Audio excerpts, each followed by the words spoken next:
The desert screams with wind that shouldn't exist. Two figures stand motionless in the moonlight, one with eyes like burning coals, the other bleeding liquid gold from an empty socket. Sand rises around them without touching their skin, suspended in the air like frozen rain. This is year 80 of their war. Tomorrow, one of them will rule Egypt forever. Tonight, Set raises his blade toward his nephew's remaining eye. This is ancient Egypt uncovered, and this is Set versus Horus. You've heard this story before, or at least you think you have. The evil uncle murders the righteous father. The heroic son seeks vengeance. Good triumphs over evil. It's the blueprint for every villain we've created since, from Shakespeare to Star Wars. But here's what most people don't realize about Set and Horus. This wasn't how their story was supposed to end. Set wasn't born a villain.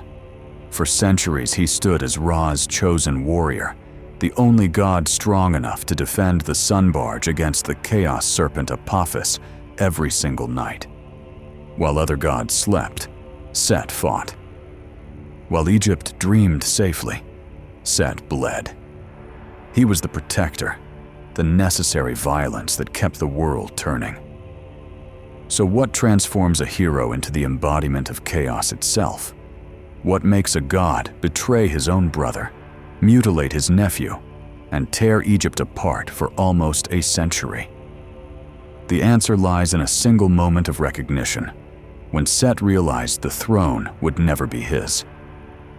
To understand Set and Horus, we need to go back to the night when 4 siblings ruled the cosmos in perfect harmony, before blood stained the Nile, before the desert swallowed screams, before a nephew's eye was torn from its socket.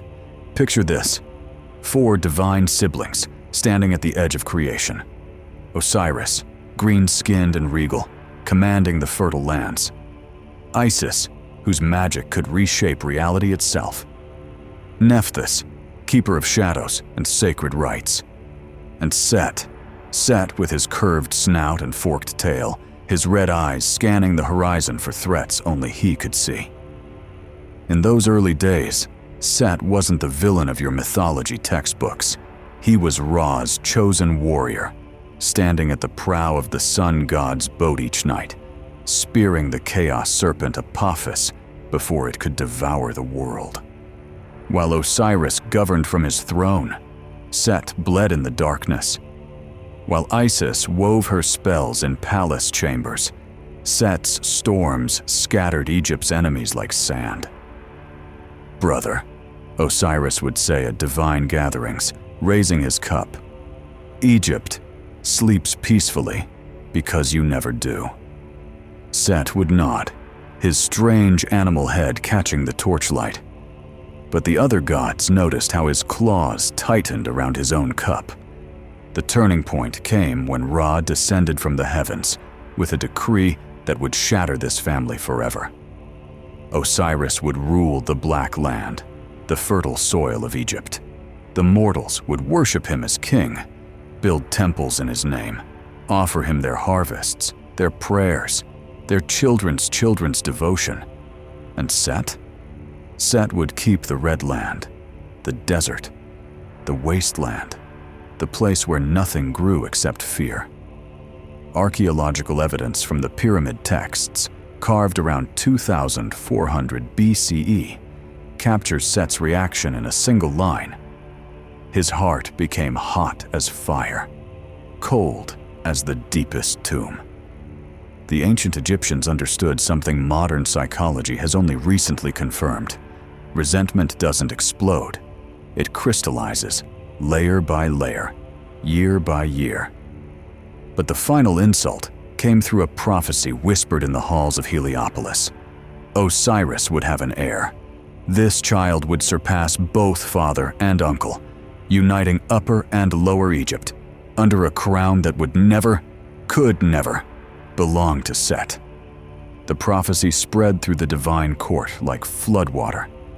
Isis began preparing protection spells 9 months before she even conceived. Nephthys watched her husband Set with growing unease, seeing how he'd stand at palace windows, staring at nothing, his jaw clenched so tight that servants swore they heard thunder. "The boy isn't even born yet," she told him one night. Set's response chilled her to her divine bones. No. But his throne already exists. For decades, Set continued his duties. He slew Apophis nightly. He protected Egypt's borders. He attended every feast, every celebration, watching Osiris grow more beloved, more powerful, more everything Set would never be. The storm god who saved Egypt each night had become invisible in daylight, a footnote to his brother's glory. Then came the feast of the 73rd day of harvest season. Every god in Egypt gathered to celebrate Osiris's latest triumph, the creation of agriculture, they say, though stories vary. Set arrived late, carrying a gift that gleamed like polished obsidian in the torchlight, a beautiful coffin, carved with symbols that seemed to shift in the shadows. "A game," Set announced, his voice carrying that particular tone that makes celebrations stop. "Whoever fits perfectly inside wins this masterpiece." The other gods laughed nervously. They knew Set's games. But Osiris, golden Osiris, beloved Osiris, Osiris who had everything and suspected nothing, stepped forward with a smile. Set had protected Egypt from chaos for centuries. But on one particular feast night, he decided to become it. The feast began like any other celebration in Osiris's palace. Golden lamplight danced across limestone walls, while nobles laughed over honey wine and roasted gazelle. Musicians plucked their harps. Dancers swirled in linen so fine it seemed made of river mist. And at the center of it all sat Osiris, the beloved king, his green skin gleaming like the first shoots of barley after the flood. Set arrived late, as he always did. But this time, 72 shadows followed him through the doorway. "Brother." Osiris rose from his throne, arms wide. The court fell silent. They knew these two rarely shared the same room anymore. "You honor us with your presence." Set's red eyes swept the hall. "I bring a gift worthy of a king." The conspirators carried in a chest of such beauty that even jaded courtiers gasped. Carved from Lebanese cedar and inlaid with ivory and lapis lazuli, it caught the lamplight like captured starlight. Every measurement had been taken in secret. Osiris's height, the breadth of his shoulders, even the curve of his spine as he reclined. "Magnificent," Osiris breathed, running his fingers along the intricate carvings. "What craftsman created such perfection?" "I did." Set's voice carried a strange note. Every line, every joint. I wanted it to fit. Perfectly. The younger nobles, drunk on wine and spectacle, began a game. "Let's see who fits best." They took turns lying in the chest, laughing as their feet stuck out or their shoulders wouldn't fit. Each failure brought more laughter, more wine, more carelessness. When Osiris's turn came, he lowered himself into the cedar embrace with the casual confidence of a god who'd never known real danger. It's as if it was made for... The lid slammed down with the finality of a tomb seal. 72 hands held it shut, while Set poured molten lead into the seams. Inside, Osiris's muffled voice turned from confusion to rage to something worse. Understanding. Isis's scream shattered every piece of pottery in Memphis. Birds fled from the palace roof in clouds so thick they blocked the stars. In the great hall, Nephthys stared at her husband, as if seeing him for the first time. This wasn't the protector of borders, the guardian against chaos. This was something else entirely. Set lifted the sealed coffin onto his shoulder as if it weighed nothing. "A weak king invites chaos," he announced to the horrified court. I am merely hastening what neglect would bring anyway. Egypt needs strength, not pretty words about harmony. He strode toward the Nile, his conspirators forming a path through the paralyzed crowd. Behind him, Isis collapsed to her knees, her hands pressed against her stomach, where something impossible grew. A child conceived by a dead king, a son who would inherit nothing but vengeance. As Set hurled the coffin into the dark waters, he spoke words that would echo through 3,000 years of nightmares. Let the river take him to the sea. Let the sea take him to nothing. But Isis was pregnant, and the child she carried would grow up with one purpose, burning in his divine blood. The child was Horus, and from the moment he could hold a weapon, he trained for one thing: to reclaim his father's throne from the god who had murdered him in that golden box. For 80 years, nephew and uncle tore Egypt apart. Their first confrontation should have ended everything. Both gods transformed into hippopotamuses, crashing through the Nile's waters in a battle so violent that the other gods couldn't tell them apart. Isis, watching from the riverbank, raised her copper harpoon. The first throw struck flesh, but it was Horus who screamed. Her own son, bleeding in the water. She yanked the barb free, aimed again. This time the harpoon found Set's hide, sinking deep between his ribs. But here's where the story turns. Set looked at his sister, the widow of the brother he'd murdered, and begged for mercy. And Isis, seeing her brother's pain, pulled the harpoon free. Horus exploded from the water. The rage in his eyes wasn't human, wasn't even divine. It was something older. He grabbed his mother by her hair and in one motion, severed her head with his own blade. The other gods froze. A son had just decapitated his mother for showing mercy to his father's killer. Set's retaliation came swift. While Horus slept in the desert, exhausted from patricide, Set found him. He pinned his nephew down and drove his fingers into Horus's face, gouging out his eyes. The future king of Egypt, blinded and bleeding in the sand. Thoth would later heal both, restoring Isis's head and Horus's sight. But the damage was done.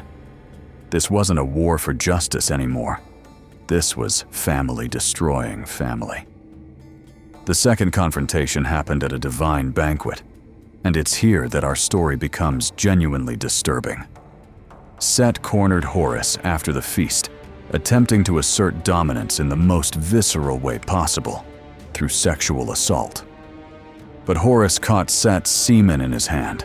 He ran to his mother, now restored, showing her what Set had tried to do.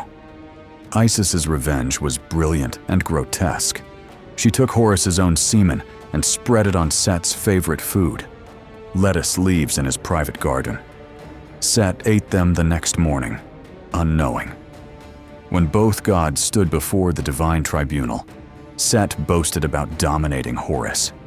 He called for the semen to reveal itself, to prove Horus's submission. But when Thoth called forth the seed, it didn't emerge from Horus. Instead, it burst from Set's own forehead in a golden disk.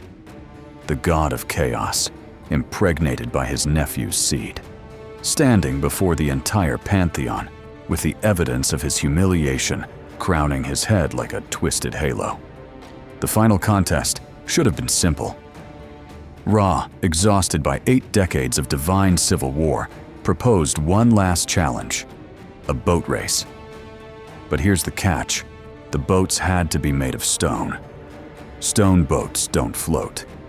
Both gods knew this. Horus built his boat in secret, carved from wood but painted to look like stone. Set, god of strength and storms, actually carved his from solid rock. When they launched, Horus's boat glided across the water, while Set's immediately began to sink. Set's scream of rage could be heard in both the living world and the realm of the dead.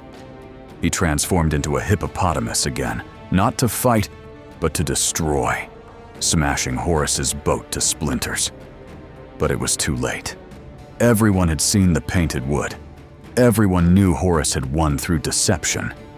And that's when Set said the words that changed everything. Give him the throne.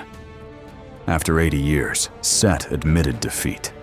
Not because Horus was stronger, not because Horus was more righteous, but because Horus had proven he could be just as cunning, just as ruthless, just as willing to deceive as Set himself. Ra's judgment was perfect in its cruelty. Horus would rule Egypt, yes, but Set wouldn't be destroyed or exiled. Instead, he was chained to Ra's solar boat for eternity, forced to defend the very order he'd tried to destroy, fighting the chaos serpent Apophis every single night. The god of chaos, enslaved to prevent chaos, forever. But here's what makes Set truly unsettling. He's the only Egyptian god whose animal form doesn't exist. Look at any temple wall where Set appears. That creature staring back at you. Egyptologists call it the Set animal, or typhonic beast, because we literally don't know what it's supposed to be. Long, curved snout like an anteater, square-tipped ears that stand perfectly erect, a forked tail that splits like a decision between two paths. This isn't artistic interpretation. The Egyptians, who could perfectly render ibises, falcons, and jackals, deliberately created something that never walked the earth. They were making a point. Set couldn't be contained by nature because he wasn't natural order. He was its opposite. While Horus wore the falcon, a creature every Egyptian saw circling in their sky, Set wore the face of something from outside reality itself. Something foreign. Something wrong. The red coloring tells the rest of the story. In Egyptian art, red meant two things: the desert and foreign lands. Both were Set's domain. Both were where chaos lived, just beyond the black soil of the Nile that meant life and order. When priests painted Set's skin red, not the golden brown of other gods, they were marking him as the eternal outsider, the necessary stranger. But here's the detail that changes everything. Set sometimes wears both pieces of the crown, the white crown of Upper Egypt and the red crown of Lower Egypt, the same unified crown that pharaohs wore. Because some pharaohs, Seti I, Seti II, literally named themselves Man of Set. They understood what the myth was really saying. You need both, the falcon of perfect order and the chaos beast that challenges it. Horus's justice only matters because Set's disruption exists.